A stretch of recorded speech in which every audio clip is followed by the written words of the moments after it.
Hello, engineer. Welcome to Automate It Corporation. You are now part of an elite team responsible for optimizing interstellar production lines. With your help, we'll take automation to the next level. Before we begin, let's get you familiar with your controls. Ready? First, let's move the camera. Use WASD to pan around. Move your mouse wheel to great. Now, hold middle mouse button and move your mouse to rotate the view. This will help you navigate complex factory layouts. Perfect. Now let's explore the building menu. To automate production, you'll need machines, conveyors, and splitters. Press B to open the building menu. Here, you can browse different categories of buildings. Select the conveyor belt from the menu. Whenever you select a building, the building details menu will appear. Use it as your best friend because in it you can find all the shortcuts and build settings.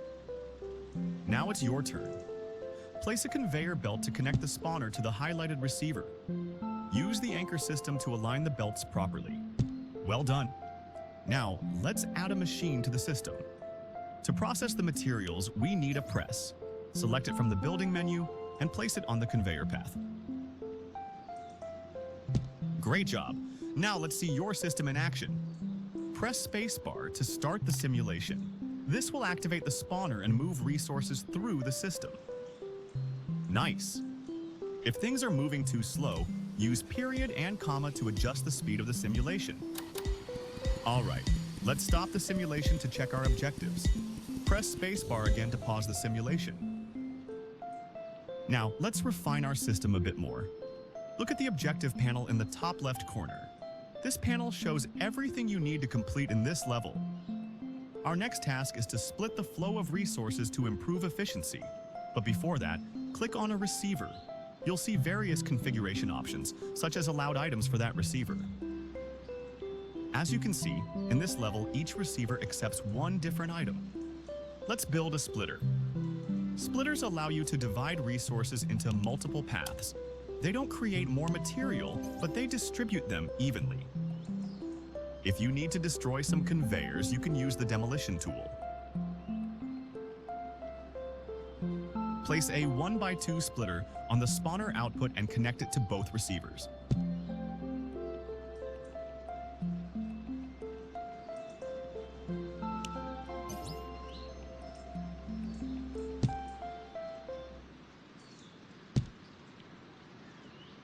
Perfect.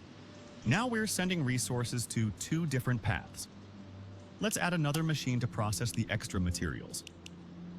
Place a cutter on the second output to process the material. Excellent work. Now both outputs are being used efficiently. Now just start the simulation and complete the level.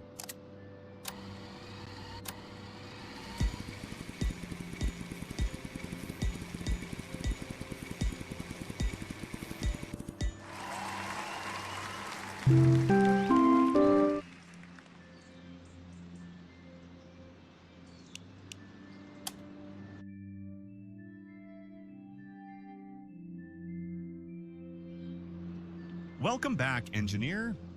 Now that you know how to build, let's talk about recipes.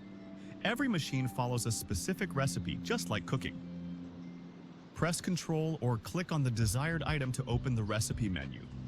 Here, you can check what a machine needs and produces per minute. Look at the numbers. Input rate means how much a machine needs per minute, while output rate means how much it produces per minute. Now, let's see a real example. Look at this spawner.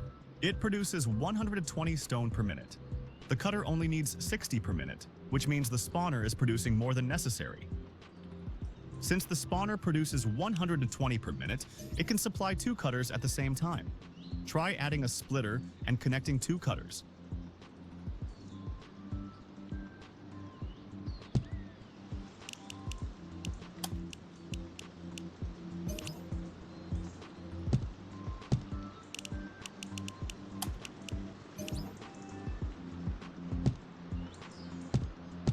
Now, both cutters are getting 60 per minute, fully using the 120 per minute from the spawner.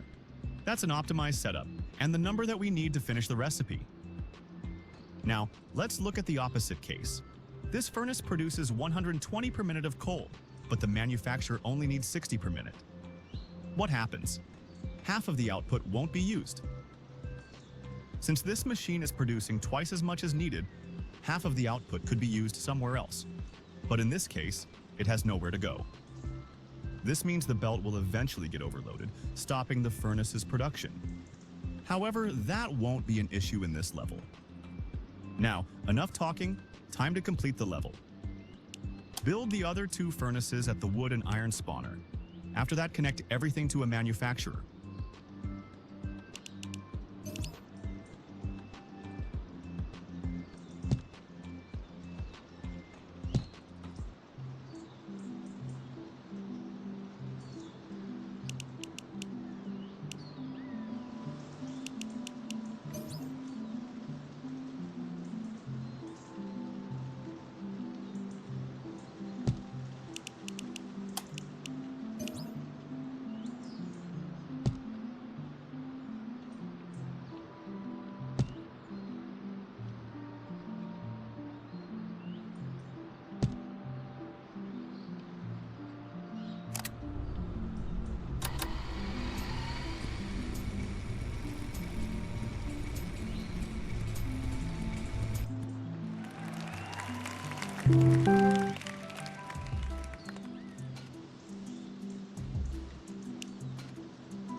Bye.